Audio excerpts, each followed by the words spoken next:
Most people believe they live in a meritocracy, that the smartest rise to the top, that competence gets rewarded, that leadership belongs to those who earned it. But look carefully at who actually holds power in most systems, and you'll notice something disturbing.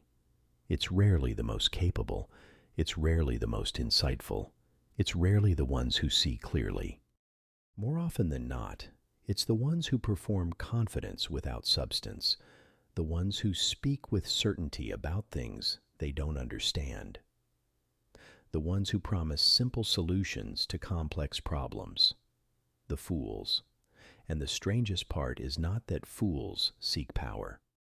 The strangest part is that we keep giving it to them.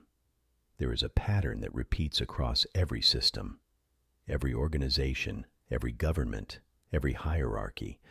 The people who understand complexity rarely lead. The people who ask difficult questions get sidelined. The people who see problems before they become crises get ignored. But the person who confidently declares they have all the answers, they rise quickly. Not because they're right, because they're comfortable to follow. Competence is intimidating to most people. Real expertise makes people feel inadequate. Nuanced thinking requires effort to understand. But foolishness is accessible. It's simple, clear, and requires no thought to digest. A fool tells you the world is black and white. An expert tells you it's complicated. And most people prefer the comfort of certainty over the discomfort of truth. This is why fools don't just stumble into power. They're lifted there by populations who prefer pleasant lies to uncomfortable complexity. Think about the leaders who promise the simplest solutions, the ones who claim they alone can fix everything, the ones who reduce complex geopolitical, economic, or social issues to slogans. They're not accidentally successful. They're successful because they understand something about human psychology. People don't want leaders who make them think. They want leaders who make them feel certain. And certainty, even false certainty, is more appealing than honest uncertainty. So the fool who promises easy answers beats the expert who explains difficult realities every single time. Not because people are stupid, because people are exhausted. Exhausted by complexity. Exhausted by uncertainty. Exhausted by being told there are no simple solutions. And when someone comes along and says, "Actually, it's simple, just do this," people desperately want to believe them, even when every part of them knows it's too simple to be true. There's another reason fools rise so easily. They don't threaten the existing structure. Real competence is disruptive. Someone who actually understands a system sees its flaws clearly. They notice inefficiencies, corruption, misaligned incentives, and if they're honest, they point those things out. That makes them dangerous to people who benefit from those flaws. But a fool sees nothing beneath the surface. They accept the system as it appears. They don't question the underlying mechanisms. They just perform within it confidently, and that makes them safe.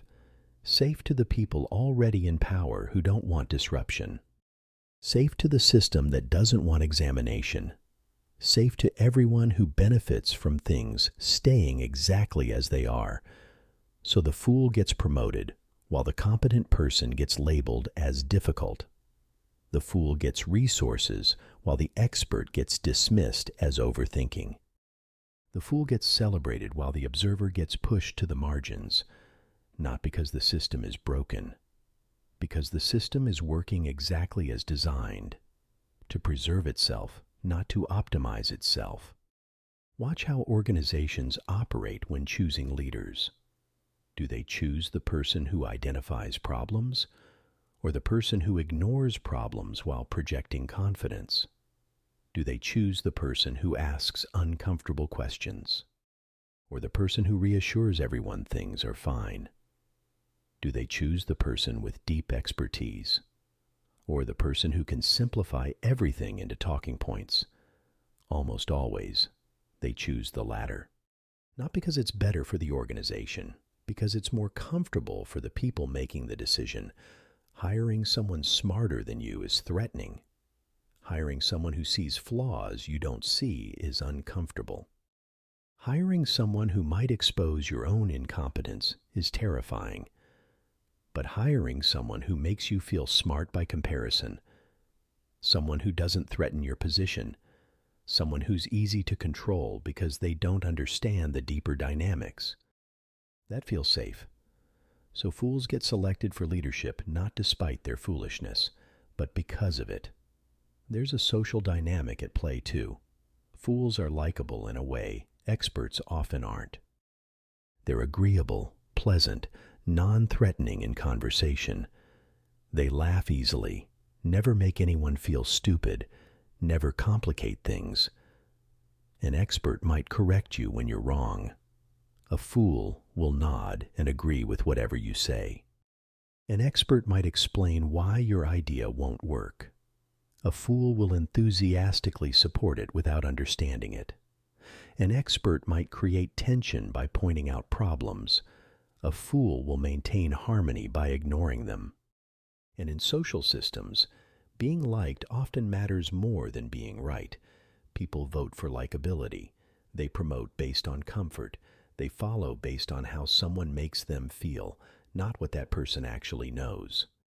So the affable fool beats the awkward expert. The charismatic incompetent beats the capable introvert.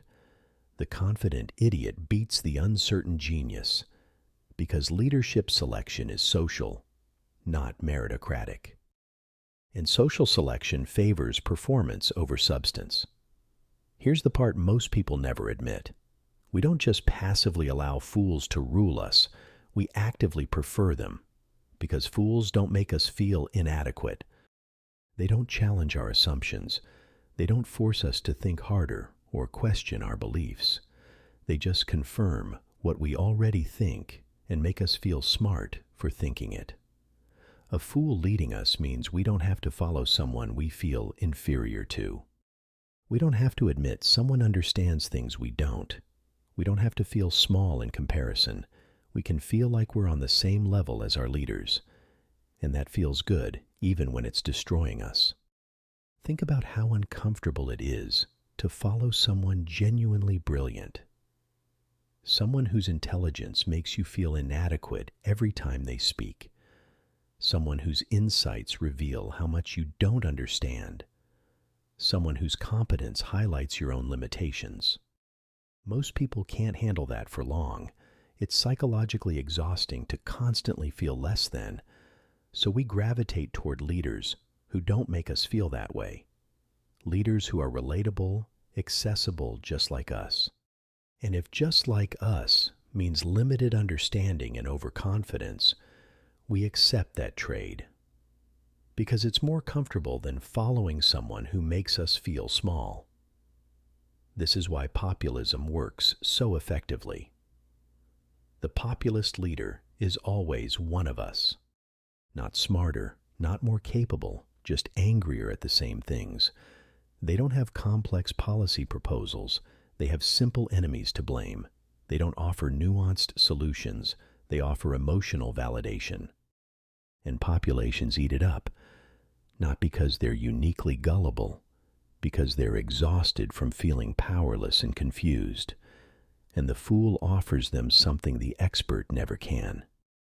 The feeling that the solution is simple, and they were right all along.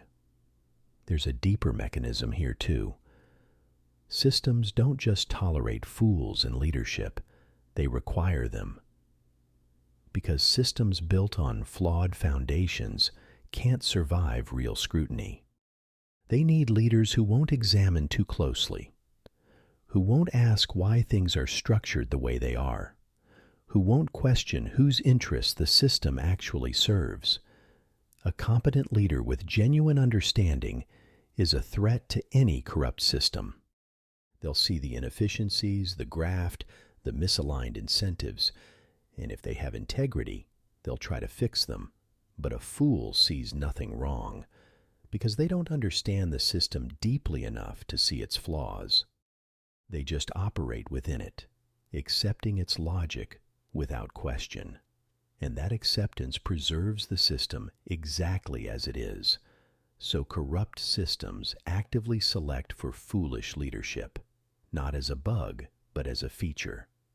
The fool won't reform what they don't understand, won't challenge what they can't see, won't disrupt what they benefit from without knowing why. They're the perfect steward of a broken system, maintaining it through incompetence while believing they're leading. Look at how often major institutions fail. Financial systems collapse, governments become dysfunctional, organizations rot from within, and when you examine the leadership, you find the same pattern. Not malicious geniuses executing elaborate schemes, just fools who didn't understand what they were managing, who missed obvious warning signs because they didn't know what to look for, who made catastrophic decisions with complete confidence, who genuinely believed they were doing a good job right up until everything fell apart. And here's what's terrifying. After the collapse, after the failure, after the disaster, we learn nothing. We replace the fool with another fool. Because the alternative, admitting we need leaders who actually understand things, feels too uncomfortable. It means admitting we don't understand things ourselves. It means following people we can't fully comprehend. It means accepting that some problems don't have simple solutions. So we choose comfort over competence. Again and again and again. Until the next crisis. The real question is not why fools seek power. Fools seek power in every system throughout history. The real question is why we keep handing it to them. Why we prefer confident incompetence over humble expertise. Why we elevate people who make us feel good over people who make us think hard. Why we choose leaders who confirm our biases over leaders who challenge them. And the answer is uncomfortable, because we're complicit.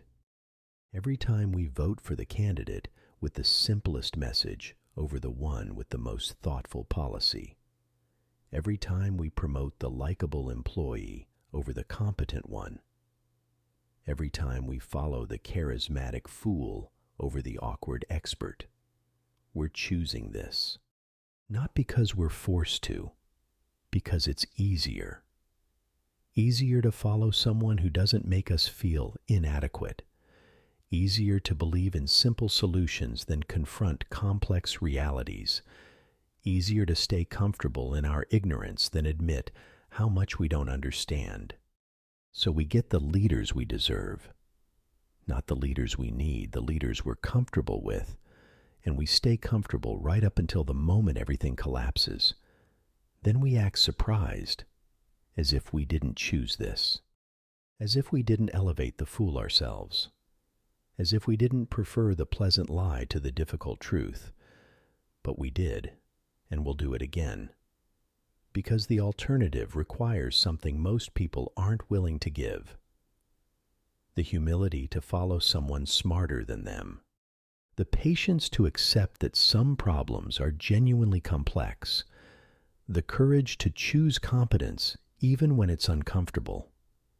Until we're willing to give that, we'll keep getting fools. Not because they force their way to power, but because we lift them there. And once you see that pattern, you can't unsee it. You stop asking why fools rule.